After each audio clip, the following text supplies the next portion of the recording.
오늘 말씀 역대하 8장 9절로 14절 말씀 한 절씩 같이 교독해 나가겠습니다. 오직 이스라엘 자손은 솔로몬이 노예를 삼아 일을 시키지 아니하였으니 저희는 군사와 장관의 두목과 그 병거와 마병의 장관이 됨이라. 솔로몬 왕의 공장을 감독하는 자가 250인이라. 저희가 백성을 다스렸더라. 솔로몬이 바로의 딸을 데리고 다윗성에서부터 저를 위하여 건축한 궁에 이르러 가로되 내 아내가 이스라엘 왕 다윗의 궁에 거하지 못하리니 이는 여호와의 궤가 이른 곳은 다 거룩함이니라 하였더라. 솔로몬이 낭실 앞에 쌓은 여호와의 단 위에 여호와께 번제를 드리되 모세의 명을 쫓아 매일에 합의한 대로 안식일과 월삭과 정한 절기 곧 1년의 세절기, 무교절, 칠칠절, 초막절에 드렸더라. 솔로몬이 또 그친 다윗의 정규를 쫓아 제사장들의 반차를 정하여 섬기게 하고 레위 사람에게도 그 직분을 맡겨 매일에 합의한 대로 찬송하며 제사장들에게 수종 들게 하며 또 문지기로 그 반차를 쫓아 강문을 지키게 하였으니 이는 하나님의 사람 다윗이 전에 이렇게 명하였음이라.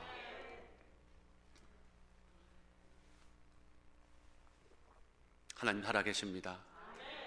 하나님 여러분을 축복하십니다. 오늘 이 귀한 자리에 바로의 딸이라는 제목을 가지고 오늘 함께 말씀의 은혜를 나누십시다. 보세요. 무엇을 어떻게 보느냐, 얼마나 깊이 있게 보느냐 참 중요하지 않습니까? 사물을 보건 사람을 보건 상황을 보건 중요합니다. 아무리 위용 있고 멋진 아주 대단한 판단과 결정과 깨달음일지라도 진실에 접근하지 않으면 그동안의 모든 수고가 헛될 수 있다는 겁니다. 가치가 제로가 될 수 있다는 겁니다. 그러므로 수많은 시간과 엄청난 공력을 쏟아붓고도 일순간 무용지물이 되기가 일수인 까닭이 바로 그것이죠.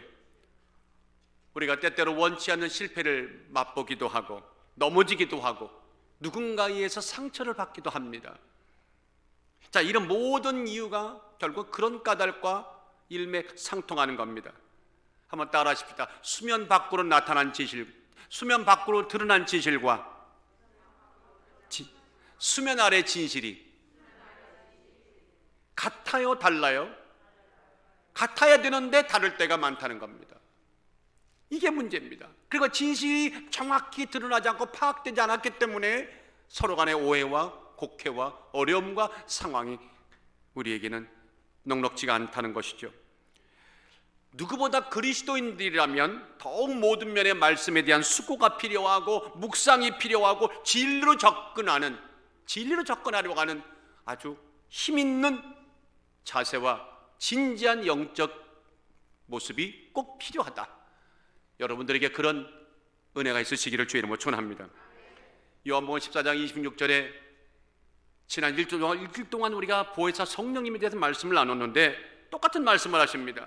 보혜사 곧 아버지께서 내 이름으로 보내실 성령 그가 너에게 모든 것을 가르치시고 내가 너에게 말한 모든 것을 생각나게 하시리라. 우리가 모르는 진실, 수면 아래 있는 진실까지라도 깨닫게 하신 분은 성령 하나님이시다. 오늘 본문이 바로 그런 얘기입니다.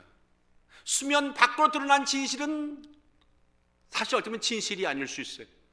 수면 아래에 있는 저 밑바닥에 있는 진짜 진실이 무엇인가 하는 그 내용, 그런 하나의 귀한 사건이 오늘 본문에 있습니다. 수면 아래 잠자는 진실은 과연 무엇일까? 그것이 담고 있는 영적인 메시지는 무엇일까? 우리는 어떻게 무엇을 외치며 살아가야 될까? 오늘 이 아침에 적어도 수면 아래에 있는 진실에 관한 이야기를 좀 하고 싶습니다. 본문 내용은 이 내용이죠. 다윗의 아들 솔로몬이 왕위에 오르고 왕위에 오른 지 4년 되는 주전 966년경, 그러니까 지금으로 말하면 한 3000년 전 얘기가 되겠네요. 그래서 946년까지 주전 946년까지 7년 동안은 성전을 건축했고 13년 동안은 왕궁을 건축했습니다. 그리고 드디어 대공사 20년의 공사가 이제 끝났습니다. 그 필력이 끝났습니다. 1절에 보니 말씀하기를 솔로몬이 여호와의 전과 자기 궁궐을 20년 동안에 건축하기를 마쳤다, 이렇게 기록합니다. 그리고는 솔로몬은 그걸 끝나지 않았습니다. 그 성전에서 번제를 드리고 안식일을 지키고 절기를 드렸습니다. 지키면서 하나님께 제사를 드렸습니다. 제사장들과 레위인들이 어떻게 해야 될지, 어떤 절차와 어떤 반차를 쫓아서 무엇을 해야 할지를 오늘 솔로몬은 앞장서서 인도했고 그 모든 것들이 기록이 되어 있습니다. 한마디로 말하면 감히 누구도 흉내낼 수 없는 위대한 역사를 앞장서서 이루었고, 그래서 사람들은 박수받을 만한, 진짜 칭찬받을 만한 놀라운 일을 했다고 그렇게 말할 수밖에 없는 솔로몬의 모습은 오늘 성경 곳곳에 드러납니다. 자, 여러분들, 정말 오늘 본문에 있는 내용을 이 역대하 8장 전체를 읽어볼 때에 솔로몬은 모든 자들에게 칭찬을 받아 마땅하고 환호를 들어야 마땅하고 그 일만 남은 걸까요? 혹시 그것이 진실이 아니면 어떡하겠습니까? 그것이 전체 진실이 아닌, 우리가 모르는 진실이 밑바닥에 수면 아래 깔려 있다면 어떡할 것인가? 만약에 아니라면, 겉으로 단 모습이 정말 모든 것이 진실이 아니라면, 전체가 아니라면 과연 그 진실은 무엇이며 그것이 우리들에게 주는 경고나 때는 주시는 은혜의 메시지는 뭘까? 오늘 솔로몬의 이 역사가 필요한 이 시점에 와서 그 수면 아래 있는 진실 얘기를 한번 나누기를 원합니다. 오늘 첫째가 이겁니다. 구별된 신앙의 길에서 어긋나는 어떤 작은 불씨도 남겨두지 말라. 다시 말씀드립니다. 하나님이 구별하신 신앙의 길에서 어긋나는 어떤 작은 불씨도 용납하지 말라, 남겨두지 말라, 왜곡하지 말라. 왜? 거기에서 실패하는 날 언젠가는 우리의 영혼을 불사르는 큰 불꽃이 될 것이다. 내 영혼을 불사르고 삼키는 엄청난 추락과 타락이 그 비극을 가져올 것이다. 바로 오늘 이 내용이 오늘 본문에 있습니다. 자, 이게 무슨 말씀인고 하면 20년의 대공사, 성전과 왕궁을 역사를 끝낸 그 감격의 주인공 솔로몬이 그 후에 취한 여러 가지 일들이 앞서 말했지만 성전에서 또 그 밖에 모든 일들이 역대하 8장에 쫙 기록되어 있습니다. 자, 그 중에서 그 많은 일들이 중에서 특별히 이건 조금 이상하다, 뭔가 조금 느낌이 이상하다고 느껴지는 어떤 한 대목이 우리에게 들어올 수밖에 없다는 거예요. 이것이 뭘까 하고 의구심이 가는 구절이 우리 눈을 속에 들어옵니다. 바로 11절입니다. 솔로몬이 바로의 딸을 데리고 다윗성에서부터 저를 위하여 건축한 궁에 이르러 가로되 내 아내가 이스라엘 왕 다윗의 궁에 거하지 못하리니 이는 여호와의 궤가 이런 것은 다 거룩함이니라 하였더라. 이 11절이요, 앞뒤 모든 내용과 조금 뉘앙스가 달라요. 컬러가 달라요. 느낌이 다르고 내용이 뭔가 많은 의문점을 내포하고 있습니다. 이 11절에 의미하는 바가 무엇입니까? 이런 내용입니다. 열왕기 3장 1절에 보면 솔로몬이 왕이 되자마자 무슨 까닭인께서인지 모르겠지만 애굽의 바로의 딸을 첫 왕비로 맞는 그 내용이 열왕기상 3장 1절에 기록이 되어 있습니다. 그리고 그녀를 위하여서 별궁을 만들 때까지 다윗성에, 당연히 거기밖에 없잖아요, 다윗성에 거하겠다는 거예요. 살겠다는 겁니다. 그래서 열왕기 3장 1절에 보니 이렇게 말씀합니다. 솔로몬이 애굽 왕 바로와 더불어 인연을 맺어 그 딸을 취하고 데려다가 다윗성에 두고 자기 궁과 여호와의 전과 예루살렘 주위의 성이 필력되기를 끝나기를 기다렸다고 이렇게 분명히 기록이 되어 있어요. 그런데 흥미롭게도 열왕기상 9장 24절에 가보니까 마침내 그 바로의 딸을 곧 자기의 아내자 왕비인 그녀를 위한 궁이 이제 건축이 됐고, 그래서 기다렸다는 듯이 부랴부랴 다윗성에 있는 그녀를 그쪽으로 옮겨 살게 했다. 바로 그 내용입니다. 그 내용입니다. 바로의 딸이 다윗성에서부터 올라와 솔로몬이 저를 위하여 건축한 궁에 이르를 때에 솔로몬이 밀로를 건축하였더라. 열왕기상 9장 24절 말씀이죠. 자, 그 9장 열왕기상 9장 24절과 오늘 역대하 8장 11절의 말씀이 역대하 8장 11절의 말씀이 연관이 되어 있는 거죠.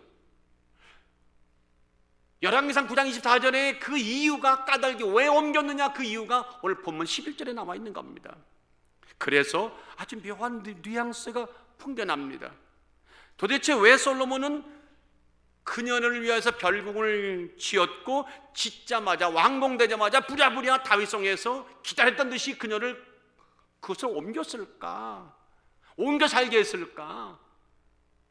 그런 의문에 대한 답이 11절입니다. 다시 말씀드리지만 11절 하반절에 볼까요? 가로되 내 아내가 이스라엘 왕 다윗의 궁에 거하지 못한다는 겁니다. 왜? 이는 여호와의 궤가, 언약궤가, 법궤가 그곳에 있기 때문에, 다 거룩한 법궤가 있기 때문에 그녀가 삶을 수가 없다는 겁니다. 아니 도대체 이게 무슨 말인가? 보세요. 그때까지만 해도, 성전이 건축되기 전까지만 해도 다윗성에 하나님의 법궤가 있었죠. 언약궤가 있었죠. 예루살렘 성전이 완공되어 언약궤를 그곳에 안착기까지 있을 수밖에 없더라는 거예요, 다윗성에. 그래서 5장 2절에 보니까 드디어 솔로몬이 성전을 건축하고 다윗성에 있던 법궤를 그곳에 옮기는 내용이 나와요. 솔로몬이 여호와의 궤를 다윗성 곧 시온에서 메어 올리고자 하고 기록이 되어 있어요. 자, 그런데 문제는 법궤가 다윗성에 있었기 때문에 그 여인이, 바로의 딸 왕비가 별궁에 짓자마자 더 이상은 있을 수 없었다는 겁니다. 당장 옮겨야 했다는 겁니다. 이 말씀 속에는 이런 뜻이 있죠. 에스겔서 44장의 9절의 말씀이 그 답변이죠. 나 주여 여호와가 말하노라, 이스라엘 중에 있는 이방인 중에 마음과 몸이 할례를 받지 않은 어떤 이방인은 내 성소에 들어오지 못하리라. 좀 이해가 되시나요? 아직도 이해가 안 되시구나. 이스라엘 백성들은 적어도 성소에 대한 엄격한 구별의식이 있었죠. 철저히 지켰죠. 그래서 이방인들은 성소에는 아무도 못 들어왔어요. 그런데 다윗의 궁에 법궤가 있으므로 결국 다윗의 궁이 뭐가 되는 겁니까? 성소가 되는 겁니다. 거룩한 성소가 되는 겁니다. 그런데 누가? 바로의 딸은 이방인입니까? 유대인입니까? 이방인입니다. 거룩하지 못한 이방인이라는 말씀입니다. 그래서 별궁을 짓자마자 기다렸다는 듯이 옮겼다는 겁니다. 하나님은 거룩한 분이시기 때문에 거룩하지 않은 존재와 함께 거할 수가 없다는 원리죠. 빛과 어둠이 공존할 수 없는 것 같은 그 이치가 바로 여기에 맞아떨어지는 거죠. 이방인은 아내, 솔로몬의 아내는 이방인입니다. 바로의 딸입니다. 그래서 마땅히 다윗성에 살 수가 없는 거죠. 언약궤가 있는 성소인 다윗성에 살 수가 없었어요. 그래서 어쩔 수 없이 그럼에도 불구하고 거하다가 별궁이 만들어지니까 부랴부랴 옮겼다는 겁니다. 한마디로 말하면 매우 늦은 감이 있지만 그나마 다행이야. 이제 궁을 지어서 우리 이방인 아내가 다윗성에서 거하지 않게 된 게 참으로 다행이야 하고 솔로몬이 안도의 가슴을 쓸어내는 장면이 당연히 우리가 떠오를 수밖에 없다는 겁니다. 오늘 이 사건들을, 이 역대하를 쓴 이 역대하 기자는, 야, 그래도 솔로몬이 하나님의 법을 지키려고 애를 썼다. 솔로몬의 신앙이 바로 이것이었다. 이방인의 아내가 거룩한 성소에 즉 언약궤가 있는 다윗성에 거할 수 없는 것을 의식이 있었고, 그러므로 부랴부랴 성을 지었고, 그리고 그녀를 옮겼다. 참으로 솔로몬은 대단하지 않은가 하는 그런 느낌을 줘요, 안 줘요? 당연히 주는 거예요. 그런 면면 솔로몬에 대한 어떤 신앙의 의식이 쫙 깔려 있어요. 거룩함을 쫓는 솔로몬의 진심이 드러나는 순간이라고 볼 수 있죠. 그런데 그 정도가 전부 다가 아닙니다. 11절을 중심으로 앞뒤를 보면 그때의 솔로몬이 모든 면에 아주 거룩함을 추구하는 삶을 살았습니다. 보세요. 솔로몬이 성전만 건축하고 별궁과 궁궐만 만든 것이 아닙니다. 그가 강력해지면서 비단 성전만 지는 것이 아니라 여러 지역에 많은 성들을 지었습니다. 2절로 5절에 보니까 국고성도 지었다. 여러분, 국고성이 뭐냐면요, 다른 나라와 전쟁의 어떤 특별한 사태를 대비해서 국가의 말이라든가 곡식이라든가 병기를 저장해두는 일종의 창고 같은 그런 특별한 성입니다. 그런 성도 만들었습니다. 그런데 그 모든 성 하나 만들 때도 그냥 만든 것이 아니라 솔로몬은 하나님이 그에게 주었던 어떤 원칙과 그런 과정과 절차를 정확히 지켰다고 성경이 본문에 기록하고 있는 거예요. 하다못해 솔로몬이 공사를 할 때에 그 역군들, 일하는 인부들이 필요했는데 이스라엘 백성들을 다른 나라의 어떤 왕처럼 노예를 삼거나 일꾼을 삼지 않았다고 분명히 기록합니다. 9절 상반절에 보세요. 오직 이스라엘 자손은 솔로몬이 노예를 삼아 일을 시키지 아니하였다고 기록하지 않습니까? 그런가 하면 12절부터 15절 보면은 율법을 따라 번제를 드렸고 율법을 따라 제사장과 레위인들에게 반열대로 성전에서 섬기겠다고 분명히 기록 나옵니다. 그런데 그 모든 기준, 원칙이 어디서 비롯된 것이냐? 자기가 만들었느냐? No. 13절에 보니까 모세의 명을 쫓아, 14절에 보니까 그 붙인 다윗의 정규를 쫓아. 이게 아주 중요합니다. 다 같이 모세의 명을 쫓아, 다윗의 정규를 쫓아. 그러니까 솔로몬은 모든 면에 성전이면 성전, 별궁을 지어서 아내를 별궁으로 옮기는 모든 문제, 국고성을 만들고 모든 나라의 모든 일들을 하나같이 자기 뜻이 아니라 하나님을 섬기는데 둘째가라면 서러울 정도의 모세와 다윗의 그 섬김에 또 하나님께 그에게 주었던 원칙을 그대로 지켰다는 겁니다. 이 정도가 나오면 다 같이 아멘 하셔야 되지 않습니까? 아멘 합니다. 그의 철학이 어땠고 그의 삶의 방향이 어땠고 그런 원칙은 오직 하나님께 있었다. 우리 금년에 우리 아름다운 교회가 모든 일을 할 때도 우리가 만드는 원칙이 아니라 성경에서 말하는 원칙을 쫓아갈 수 있는 은혜가 있기를 주 이름으로 축원합니다. 이건 마땅한 겁니다. 이건 당연한 겁니다. 그래서 모든 사람들의 시선이 솔로몬은 참 대단해. 역대하 기자도 아주 그런 면에 좀 너그럽게 그를 인정해주고 있습니다. 성경은 그가 모든 규례와 원칙을 꼼꼼히 지킨 자라고 오늘 하나님의 앞에 전심을 드린 자라는 그 사실을 지금 부각하고 있습니다. 한번 따라 하십시다. 거룩에 관한 한 예민한 사람. 성격이 까다롭고 예민한 것은 문제가 있지만 거룩에 관한 예민한 것은 당연히 우리가 할 바입니다. 무엇 하나 남아올 것이 없어요. 각 행간에 와닿는 그의 행동과 모습은 거의 완벽에 가까워요. 그러다가 16절에 보니까요, 이거는 엄청난 결론입니다. 16절 보세요. 솔로몬이 여호와의 전에 기지를 쌓던 날부터 준공하기까지 번백이란 말은 모든 일, all the work, 모든 일을 완비하였으므로 여호와의 전에 결점 하나 없이 끝냈다. 필력하니라.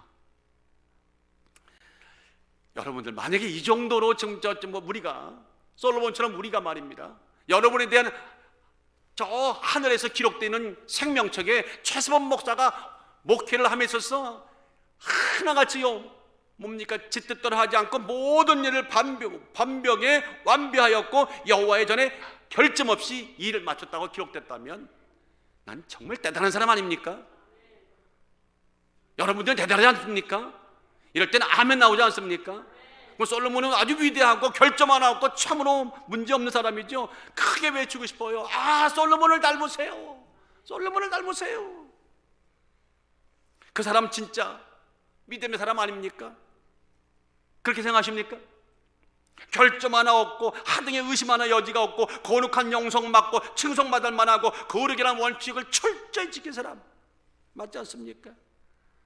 근데 오늘 제가 말씀을 시작하면서 오늘 무슨 얘기한다고 그랬습니까? 수면 위의 진실, 수면 아래의 진실.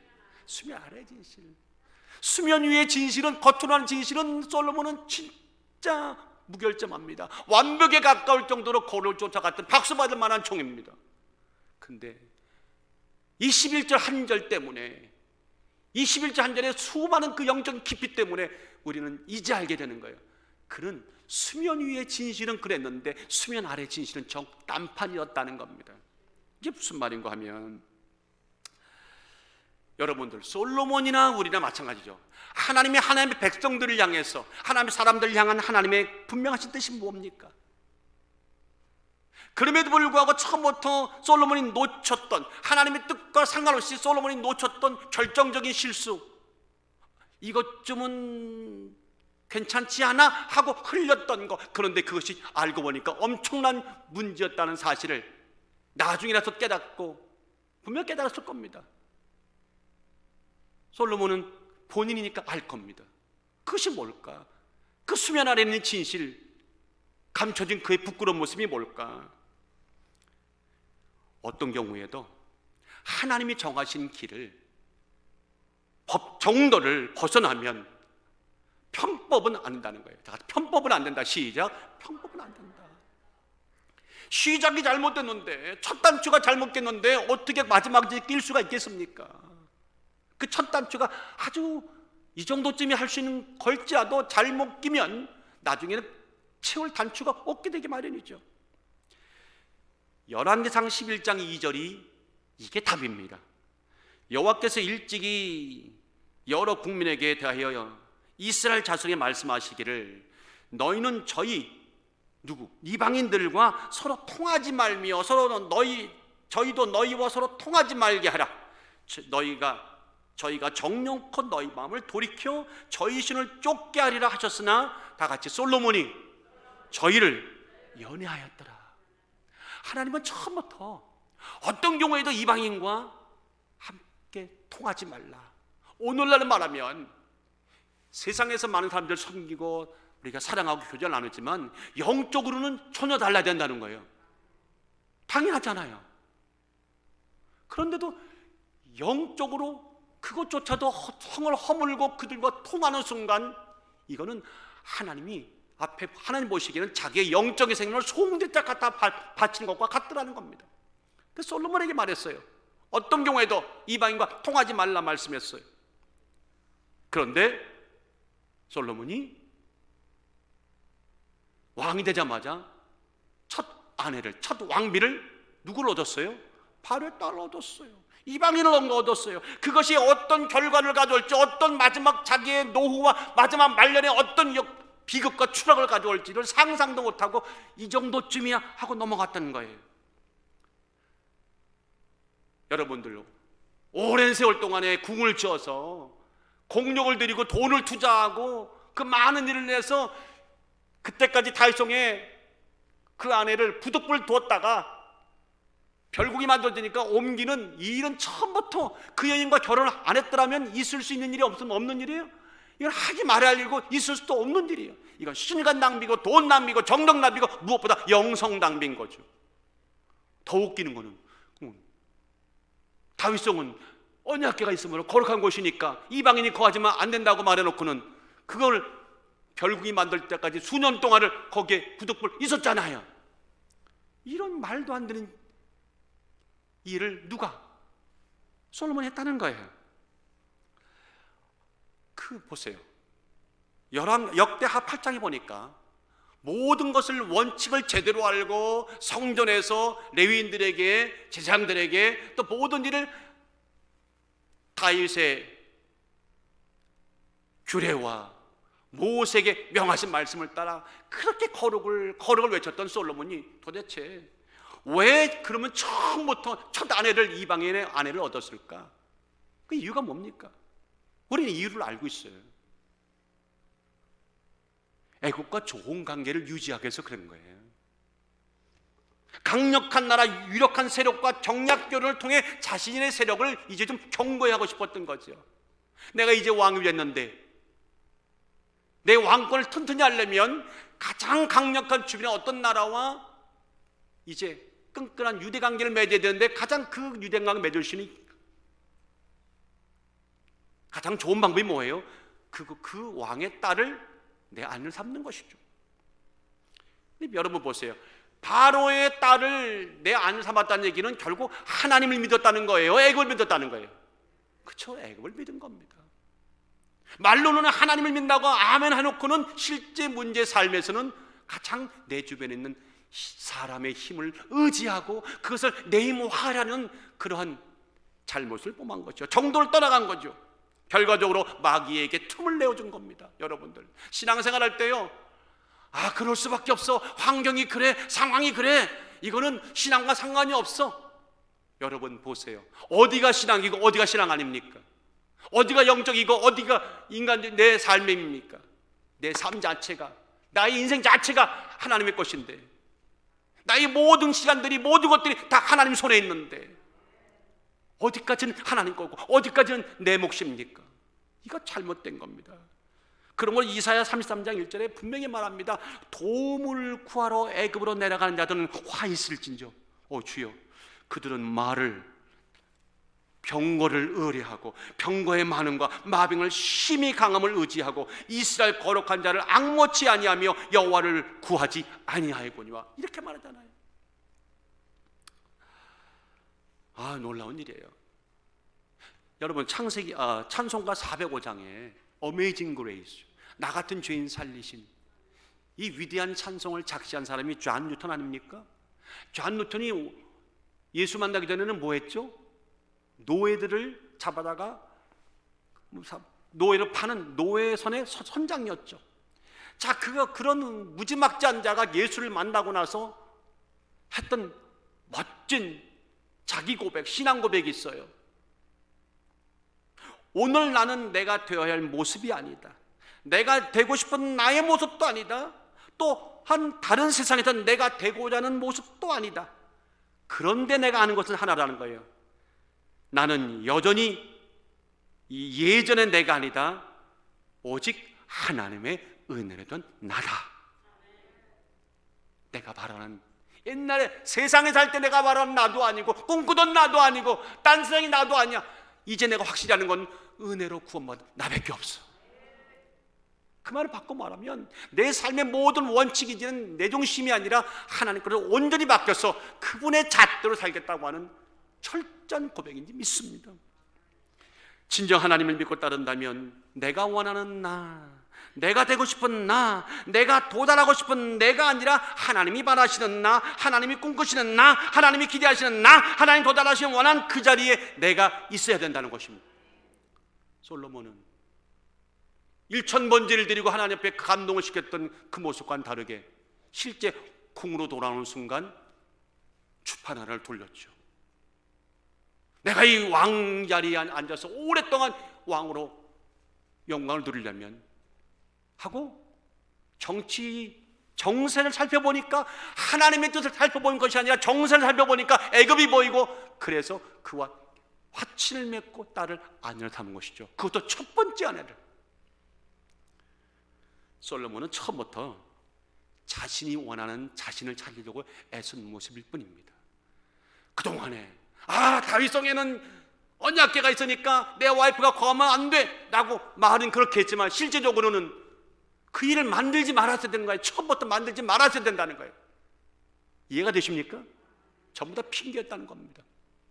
그래서 수많은 시간, 수많은 공력, 수많은 사람들의 노력이 헛수고가 된 거죠. 처음부터 있어야 할 필요 없는 일을 했다는 겁니다. 그의 말년의 타락과 추락이 우연일까요? 결단코 우연이 아닙니다. 자기가 뿌린 그대로 된 것입니다. 우리 금년에는 처음부터 끝까지 한 원칙으로 가십시다. 세 분만 아멘 하시네. 한 원칙으로 가십시다. 예수의 원칙입니다. 성경의 원칙입니다. 성령이 이끌리는 원칙입니다. 유혹이 올 때, 이것쯤이 할 때 다시 한번 stop there, 거기 서십시오. 그리고 무릎 꿇고 묵상하시고 한 단계만 넘어가시면 하나님이 우리의 길을 훤히 인도하십니다. 그런가 하면 두 번째 수면 아래에 있는 진실이 있어요. 수면 아래에 있는 진짜 진실이 있어요. 겉으로 볼 때는 완전한 순종같이 보이는데 진짜는 부분적 순종입니다. 부분적 순종, 힘없는 순종, 해가 떠오르면 언제 있으냐는 듯이 사라지고 마는 다같이 안개 같은 순종, 시작 안개 같은 순종. 우리가요 순종을 할 때요 힘 있는 순종, 성령에 의한 순종, 이끌린 순종을 해야 되는데 힘없는 순종, 안개 같은 순종, 비굴한 순종, 진리가 진실한 순종할 때가 참 많아요. 이건 한마디로 이중성인 거죠. 신앙의 이중성인 거죠. 말하고 싶지 않은 단어지만 어쩔 수 없는 거죠. 우리가 늘 그럴 때가 많았어요. 결코 올바른 믿음의 방식이 아닙니다. 그래서 신앙생활의 이중성의 싹을 처음부터 얼마나 단호하게 잘라내느냐가 결국 우리 신앙생활의 성공과 실패를 가름하는 잣대가 되는 것이죠. 얼마 전에 어느 집사님이 저희 교회에 오셨는데 그 한마디 하셨어요. 사시동에서 이곳에서 이주하면서 기도를 하셨대요. 하나님, 말씀 있는 교회로 저를 인도해달라고 기도하고 오셨대요. 결론적으로 우리를 통하셨으면 여기가 말씀 있다는 얘기인데 참 부끄럽고 그럴 때도 부끄럽기도 하고 참 그러면서 굉장히 고마웠어요. 적어도 하나님께서 그 귀한 종에게 자신의 영적인 꼴이 맞을 수 있는 교회를 찾아주신 것은 감사한 거예요. 그건 다른 교회에 말씀이 없느냐? 그렇지 않겠죠. 적어도 그 집사님에게 주신 말씀의 꼴이 여기 있다고 하나님이 인도하셨을 때 거기에 대해서 이해할 수 있는 거 참 감사한 거죠. 우리가 어느 곳에 갈 때도 온전하게 순종할 수 있는, 온전한 나의 발걸음을 인도하시는 그분의 결정에 따라 내가 모든 삶의 방향을 틀을 수 있는 결단이 있기를 주의 이름으로 축원합니다. 보세요. 앞에서도 언급했지만 모든 면에 멋진 솔로몬인 것 같아 보였어요. 흠 하나 없는, 결점 하나 없는 솔로몬인 것처럼 보였어요. 그런데 실상 내면을 보니까 크게 뭐가 잘못됐다는 겁니다. 앞서 얘기했지만 파로와의 딸의 결혼이 이거는 누구나 하는 일이야. 왕은 그렇게 해야 되는 거야. 국제정세가 그렇게 돌아가. 어쩔 수 없어. 당신이 내 자리에 와봐. 이렇게밖에 할 수 없었을걸. 그럼에도 불구하고 나는 여전히 하나님을 존중해. 나는 그럼에도 불구하고 바로 딸을 내 아내로 데려왔지만 나는 그럼에도 불구하고 언제나 하나님께 순종해. 말씀을 따라가고 있어. 나는 신앙생활 잘하고 있고 교회생활 열심히 잘해. 우리 솔직히 말합시다. 아닙니다. 아니죠. 이런 모습이 저에게도 있었다는 거예요. 지금도 있고 여러분에게도 있고. 이게 참 말하고 싶지 않은 불편한 진실들이죠. 이 이중성이 나도 모르게 그 소홀함이, 영적인 소홀함이 우리 마음 깊은 곳에서 하는 꽈리를 들고 앉았을 때 깨닫게 해주신 것도 은혜고, 거기서 아니라고 말하는, 아니면 아니라고 스스로 말하고 회개하고 마음을 돌이킬 수 있는 그 힘을 달라고 기도하는 것도 은혜인 줄 믿습니다. 무슨 말인가 하면 솔로몬은 지켜야 할 원칙을 지키는 것 같았는데 실제적으로는 다른 한편에서는 지켜야 할 원칙을 무시하는 두 가지 모습을 보고 있다는 거예요. 이거 어떻게 이해됩니까? 원칙을 지킨다고 외치고 있는데 실제 한쪽에서는 원칙을 지키지 않는 거예요. 과연 우리가 이 모습을 보면서 야, 솔로몬 잘못됐다, 정말 이럴 수 있느냐 하고 우리가 나무랄 수 있는 자격이 우리에게 있나요? 없어요. 미안하겠지만 별반 다를 것이 없는 것 같아요. 더하면 더했지 우리가 그보다 덜하진 않았던 것 같아요. 하루하루가 어찌 보면 가슴 아픈 일이지만 그 신앙의 이중성의 쇼윈도에 걸쳐 있는 그 모습이 바로 우리의 모습이고 그것이 우리의 현장이라서 언제나 갈등하고 고심해요. 그런데 성령께서 우리에게 함께 충만할 때는 그게 갈등으로 느껴지고 그 도전으로 느껴져서 거기서부터 몸부림치면서 하나님의 길을 찾아가요. 그런데 성령께서 역사하지 함이 점점 멀어질 때, 그분이 역사하는 건 점점 멀어지는 것이 아니라 내 마음이 그분이 멀어져 갈 때에 누가 나를 감히 통제할 것인가? 사랑하는 여러분들, 거룩이 뭡니까? 거룩이, 홀리한 말이 뭡니까? 한마디 말하면 구별하는 것이잖아요. 구별하는 것. 네 돈도 다 같이 내 돈은 내 돈. 듣기만 할 때 내 돈은 내 돈. 그렇죠? 장로님 내 돈 내 돈이잖아요. 근데 장로님 돈도 내 돈. 이게 뭡니까? 타락한 거지. 장로님은 장로님 돈, 내 돈은 내 돈. 참 우리는 그래서 아름답게 살아갑니다. 근데 이게 한 단계 올라가면 이렇게 되는 거죠. 내 돈도 장로님 돈, 장로님 내 돈, 우리 돈. 할렐루야. 이렇게 되면 초대교회가 되는 거예요. 거룩이라는 것이 구별한다는 뜻이죠. 구별한다. 나의 마음과 중심과 거기서 비롯된 모든 행동과 행위가 세상과 선을 긋는 것이죠. 분명한 것, 이것과 저것이 있는 것이죠. 희열엔 대열이 있는 것이죠. 이것과 저것이 있는 것이죠. 이중성과 결별하는 것이죠. 온전한 믿음의 판단이 아닌 것, 인간적인 판단과 잣대는 아니라고 노라고 말해주는 것이죠. 아무리 아내라 하더라도, 아무리 남편이라 하더라도, 아무리 부모라고 하더라도, 자식이라 하더라도 신앙 안에서는 결단코 알려주고 깨닫게 해주고 기도해 주는 것이 우리의 본분인 줄 믿습니다. 상황과 환경이라는 명분과 보조를 맞추는 그런 거룩은, 상황과 환경과 보조를 맞추는 거룩은 거룩이란 것입니까? 안타깝게도 그건 거룩이 아니올시다. 거룩 비슷한 거룩이죠. 양다리 거룩인 겁니다. 11절에서 말씀합니다. 성전이 거룩하기에 이방인은 자신의 왕비가 다윗궁에서 지낸 것이 옳지 않아서 별궁을 지어서 옮겼다. 남들이 볼 때 박수 받을만 하는데, 그러면 처음부터 그 일을 만들지 말았어야지. 거기든 답변을 못하는 겁니다.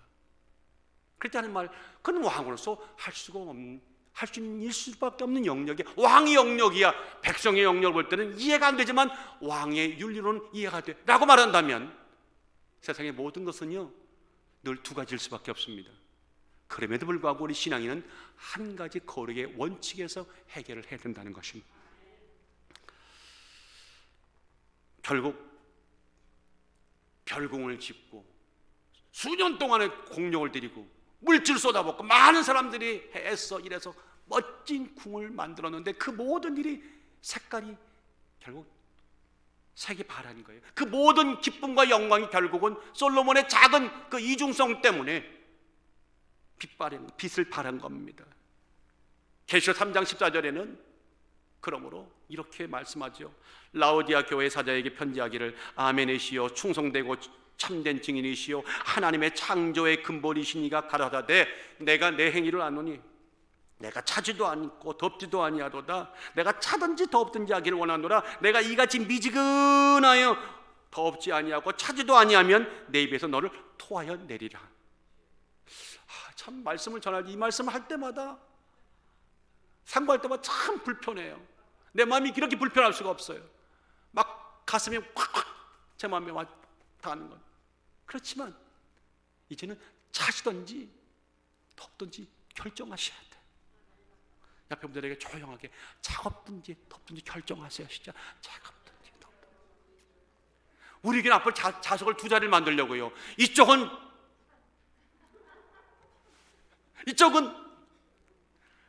제가 말하면 시험 될까 봐 얘기 안 하는 거예요. 어느 쪽이 찰지 어느 걸 더울지는 모르겠지만 웃자고 한 얘기 아니라 차갑든지 더겁든지 이제는 안으로 들어오시든지, 영적 안으로 들어오시든지, 성령 안에 들어오시든지, 아니면 나가시면 안 되겠지. 그럼에도 불구하고 결정해야 됩니다. 자신의 유익과 편리를 도모하는 편의적 판단은 결국 하나님의 영광을 가리시죠.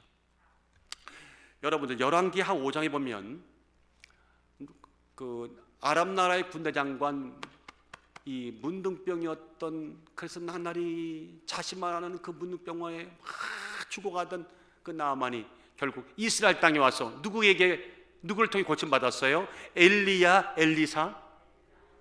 또 오늘 또 그러시네. 차갑든지 덥든지 엘리사, 엘리야, 엘리사. 그렇죠, 엘리사에게. 그랬더니 기적이 일어났어요. 요단강에 들어갔다 나오면서 몸이 하얗게 됐어. 하얗게 새롭게 변했어. 그것도 7번씩 들어갔다 나왔어. 벌거벗고 모든 사람이 보는 앞에서 참 부끄럽지만 그런 믿음으로 하나님께 순종했더니 병이 나았어요. 할렐루야. 그래서 나만이 너무너무 기쁘니까 모든 거기다 감사해 갖고 온 예물들을 다 엘리사 주었더니 엘리사가 받았나요? 노 하고 딱 거절을 했어요. 자기는 통로만 됐던 것이 하나님께서 하셨다는 거예요. 그리고 떠나보냈더니 게하시가 누구? 엘리사의 비서 게하시가 보니까 이거는 아니올시다. 아니 평생 한번 있을 만한 있을까 말까 기회를 저렇게 놓칠 수가 있어? 하고 자기 잣대로 판단했던 거예요. 보세요. 엘리사가 가로되 너는 평안히 가라. 저가 엘리사를 떠나 조금 지나가니라. 그런데 누가 막 달려오는 거예요. 하나님의 사람 엘리사의 사만 게하시가 스스로 이르되 내 주인이 아람 사람 나아만에게 면하여 주고 그 가지고 온 것을 그 손에서 받지 아니하였도다. 여호와의 사심을 왜 여기서 여호와의 사심을 가리켜 맹세가 나와요? 여호와의 사심을 가리켜 맹세가 나오나 하노니 내가 저를 쫓아가서 무엇이든지 그에게 취하리라 하고. 아이고 답답한 이 사람아, 이거죠. 아니 우리 선생님이 실수한 것 같아. 왜? 좋은 감사해서 드리는데 그걸 왜 마다해? 그거는 다 같이 그거는 그 사람을 상처를 주는 거야. 좋은 마음 상처를 주는 거야. 받아야 되는 거지. 그러면 본인은 못 받겠다니까 내가 그 사람 마음을 위로해 주기 위해서 내가 가서 받아야겠다. 참 그 사람은 착한 사람의 사랑이 많으신 분이네. 그리고 날려가 가지고는 참 받는 장면. 그게 예입니까? 그것이 좋은 마음을 받아주겠다는 사랑의 예입니까? 아닙니다. 엘리사의 행동은 감사를 무시한 올바른 처사가 아니었죠. 하나님만 바라봤던 거예요. 그 순간 그에게 주은 은혜가 그거였다는 거예요. 여러분들 누군가가 오해하지 마세요. 누군가가 정말 감사해서 선물 드리는 거 그거 받는 것도 은혜예요. 그러나 적어도 이 단계에서는 엘리사만큼은 그때의 주신 은혜는 그게 아니었다는 거예요. 그랬는데 게하시가 거기에 끼어들어서 그 모든 일을 흐리게 만들죠. 그 아름다운 모습을 끝에 가서 흐리게 만들죠. 왜 그런지 아십니까? 결국 이중성이었다는 거죠. 우리가 오늘 살아가면서 일상의 삶에서 하나님의 뜻을 어기지 않고 말씀대로 살기 위해 얼마나 최선의 노력을 하고 있는가에 대한 질문을 다시 한번 묵상케 하는 대목이 아닐 수 없습니다. 자, 오늘 본문의 솔로몬의 모습, 성전에서 번제를 드리고 절개를 드리고 레위인을 독려하고 제사장을 독려해서 그들의 반차대로 하나님께 제사를 드리는 그 어마어마한 일을 하는 건 참으로 좋은데, 한편 그런 외적인 경건에는 너무 치중을 했는데 실제 자기는 시작부터가 자기가 원하는 나라, 자기가 원하는 미래, 자기가 원하는 것, 그 꿈을 자기 능력으로 이뤄보려고 했던 그 이중성 때문에 결국 이 모든 경건이 빛을 잃어갔다는 사실을 기억해 주시기를 주의 이름으로 축원합니다. 한번 따라하십시다. 정리할 것은 정리하자. 시작. 정리할 것은 정리하자. 뭔가 마음에 내가 이중성의 마음이 있었다고 하면 핑계대면 안 됩니다. 깨닫게 해주는 것도 하나님의 은혜고 그게 귀에 들리는 것도 은혜입니다. 선을 했습니다. 과거에 이렇게 해주시면 이렇게 하겠다. 못 지켰습니다. 깨달았습니다. 지키시면 됩니다. 서원은 파기하면 됩니다. 주 예수 이름으로 파기하고 그 서원을 지키던가 아니면 하나님 앞에 회개하고 파기하면 됩니다.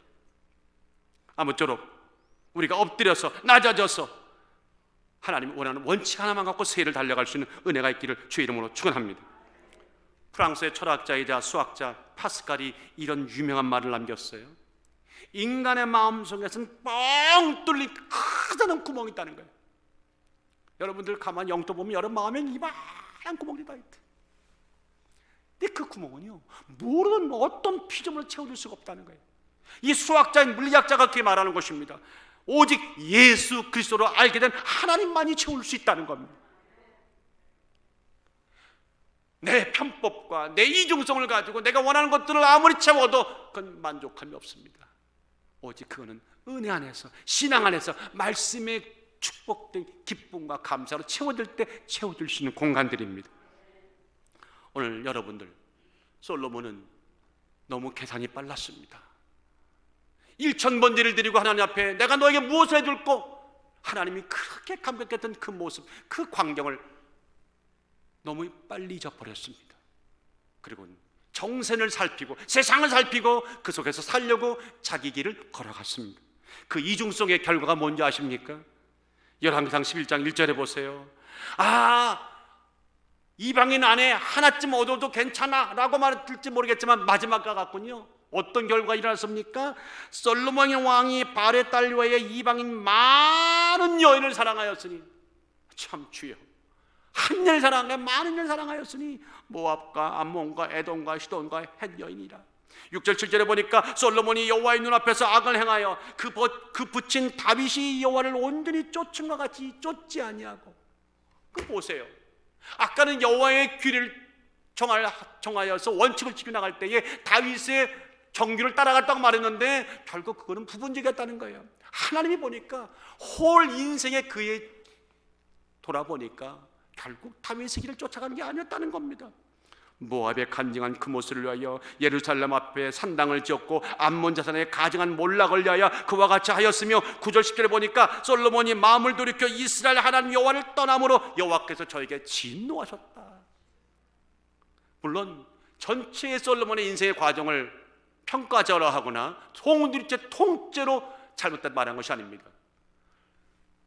부분 잘했습니다. 근데 처음에 해결되지 못한 것이 결국은 마지막 그의 인생을 망쳤다고 하는 그 포인트를 말하고 있는 것입니다. 여호와께서 일찍이 2번이나 저에게 나타나시고 이 일에 대하여 명하사 다른 신을 쫓지 말라 하였으나 저가 여호와의 명령을 지키지 않았다. 사랑하는 여러분들, 하나님이 우리에게 원하는 것은요, 철저한 순종입니다. 온전한 순종입니다. 거칠의 순종이 아닙니다. 믿음의 핵심이 빠진 수박 겉핥기 순종이 아닙니다. 그것으로 이룰 하나님의 의는 없습니다. 결단코 하나님을 기쁘게 할 수 있다 없다? 없습니다. 오늘 우리는 어떤 순종을 하고 있을까요? 우리 2022년은 어떤 순종이 한 해가 되어야 될까요? 정욕으로 때묻은 순종, 작은 이익을 위하여서 발은 한 발은 세상에, 다른 한 발은 하나님께 걸친 그런 본인도 괴로운 순종을 해야 될까? 우리는 기억하십시다. 부분적인 순종, 이기적인 순종, 이제 영적인 거룩함과 타협함을 자꾸만 유혹하는 그 귀의 속삭임의 순종에서는 이젠 멀어져가는, 잊혀져가는, 그러나 하나님께는 매일 새록새록 다가오는, 기억되는, 함께하고 싶은, 그래서 마음껏 하늘문을 열어준 여러분의 순종의 사람 되시기를 주의 이름으로 축원합니다. 결론을 냅니다. 겉으로 드러난 진실과 수면 아래의 진실은 다를 때가 있다. 오늘 솔로몬은 그 모습이 그것이 무언가를 우리에게 그대로 사건을 통해 보여줍니다. 구별된 신앙의 길에서 어긋나는 어떤 작은 불씨도 이제 남겨두지 말자. 보여주실 때 그날 자르자. 여러분들, 내일은 있어요 없어요? 물어볼게요. 내일 만납시다. We'll see tomorrow. 이게 솔직히 내일 만나실 자신이 있으세요? I will see you again tomorrow. 내일 다시 만날 수 있어요? 내일은 내 것이 아니에요. 그건 내 시간이 아니에요. 하나님이 주시면 내 시간이지만 아무도 몰라. 물론 난 미래를 계획하지 말라는 것이 아닙니다. 본질적인 얘기를 하고 있는 것입니다. 오늘이 내게 주신 시간, 오늘 고치면 되는 겁니다. 오늘 돌아서면 되는 겁니다. 오늘 성령의 은혜 감감되는 겁니다. 오늘 회개하면 되는 겁니다. 오늘 감사하면 되는 겁니다. 오늘 찬양하면 되는 겁니다. 오늘입니다. 부분적인 순종은 순종이 아닙니다. 힘없는 순종입니다. 해가 떠오르고 나면, 진실이 떠오르면 언제 있으냐는 식으로 사라지고 말 힘없는 안개 같은 순종입니다. 그런 이중성은 이제 아리오스 바이바 떠나보내는 겁니다. 오늘 새로운 한 해 성령과 함께 우리 매 시간 승리하는 영적인 믿음의 행진만 있으시기를 주 예수 이름 축원합니다.